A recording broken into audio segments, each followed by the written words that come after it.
Eda joue avec son chien, elle lui lance une balle, elle lui parle avec affection, elle souligne sa beauté, sa vitalité.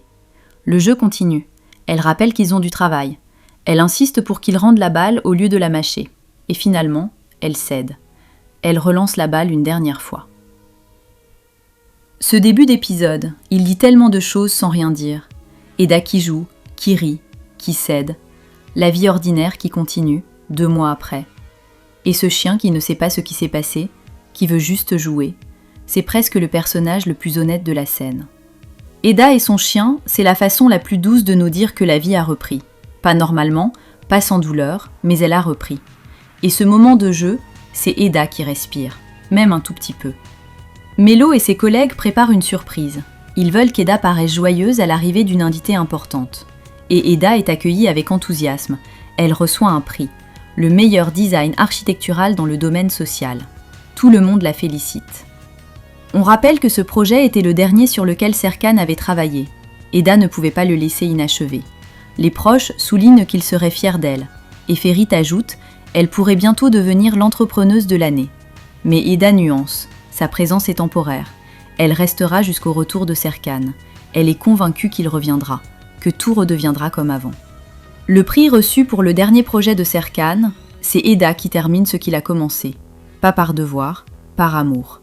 Et cette certitude qu'il reviendra, ses amis l'entendent, et elles ne savent pas comment l'aider à avancer sans la blesser.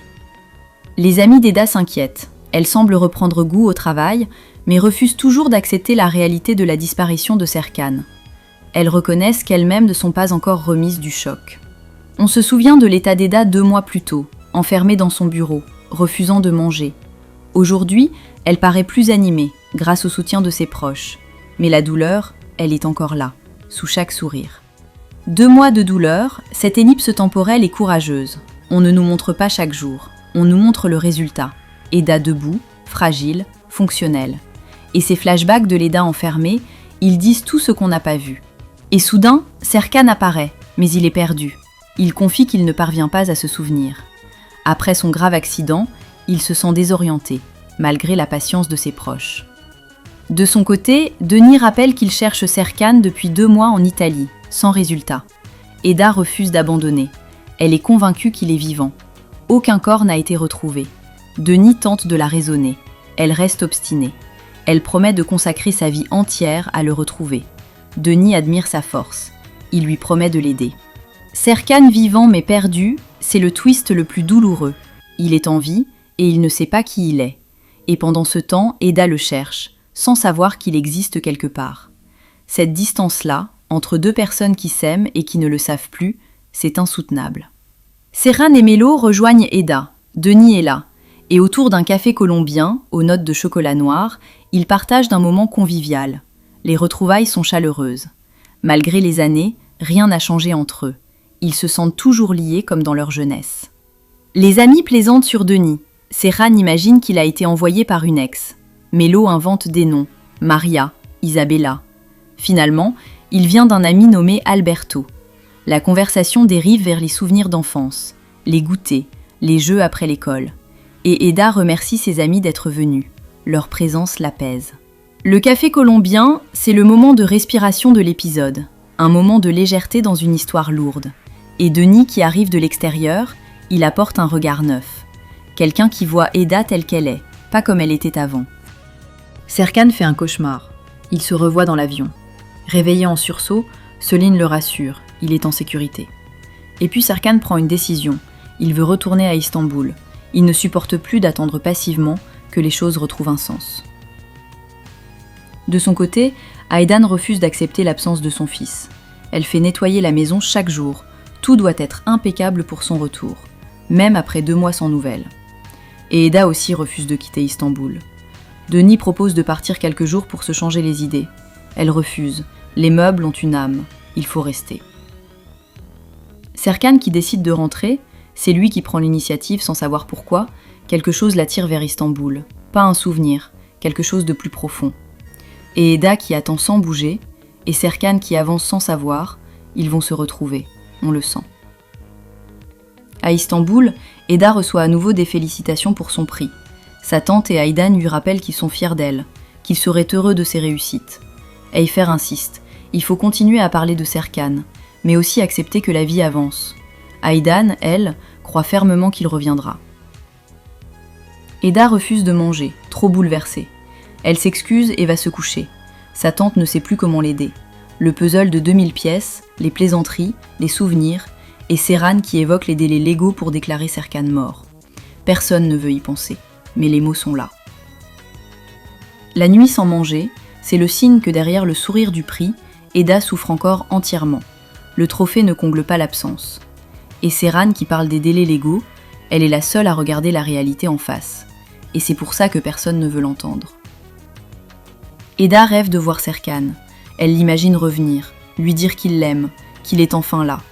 Mais c'est une vision, un rêve éveillé. Elle continue d'halluciner. Elle croit entendre sa voix. Elle l'appelle désespérément. Il n'est pas réellement présent. Et le lendemain matin, à l'entreprise, Serkan arrive, accompagné de Céline. Un homme le salue. « Buenos dias, Señor Serkan ». Eda croit encore à une illusion. Et puis elle comprend. Elle le voit, vraiment. Et elle s'évanouit. Eda qui s'évanouit, c'est le corps qui dit ce que les mots ne peuvent pas. Elle a tellement imaginé ce moment que quand il arrive pour de vrai, elle ne peut pas le tenir. Et Céline à ses côtés, dès le premier instant, c'est la scène la plus dévastatrice de tout l'épisode. Serkan pense à sa discussion avec Céline. Céline l'avait accusé d'avoir manipulé Serkan, de l'avoir entraîné dans un monde qui n'était pas le sien. Elle rappelle qu'elle détient désormais 45% des actions de l'entreprise, preuve de son influence, selon elle. Eda retrouve enfin Serkan. Elle n'arrive pas à croire qu'il soit vivant. Elle lui avoue qu'elle l'a toujours attendu. Elle lui demande ce qui s'est passé, et il explique. Céline qui accuse. Elle attend ce moment depuis longtemps, et elle choisit de l'utiliser quand Serkan est le plus vulnérable. C'est une stratégie, froide, calculée. Et Eda, elle ne désarme pas, même face à ça. Serkan explique. Il s'est réveillé au milieu de la mer, sauvé par un cargo, conduit en Slovénie. Pendant ce temps, Eda et ses proches le cherchaient en Italie. Il a subi un traumatisme crânien. Les médecins ont diagnostiqué une amnésie rétrograde. Il a perdu la mémoire du dernier an de sa vie. Serkan avoue qu'il ne se souvient de rien concernant Eda, ni de leur histoire d'amour. Pour lui, tout est effacé.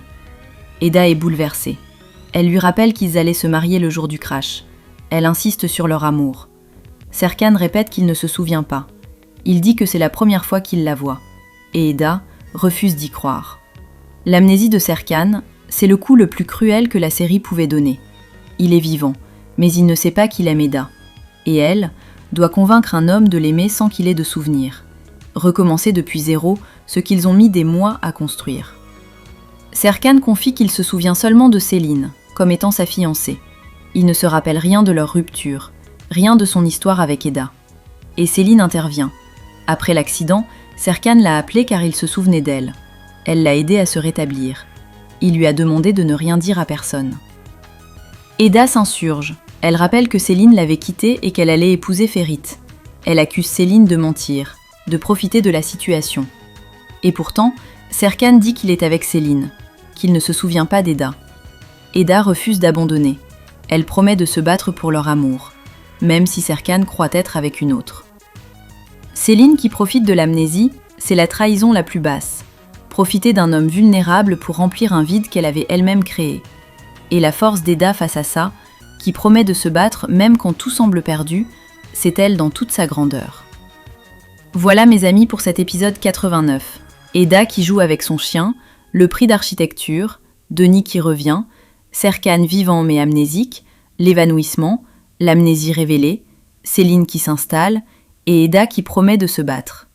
Si cette vidéo vous a plu, laissez un commentaire, un like et abonnez-vous à la chaîne. Rendez-vous tout de suite pour l'épisode 90. Eda va-t-elle réussir à faire revivre leurs souvenirs à Serkan ? Céline va-t-elle tout faire pour garder le contrôle ? Et Serkan, est-ce que quelque chose en lui se souvient encore ? On le découvre ensemble, tout de suite.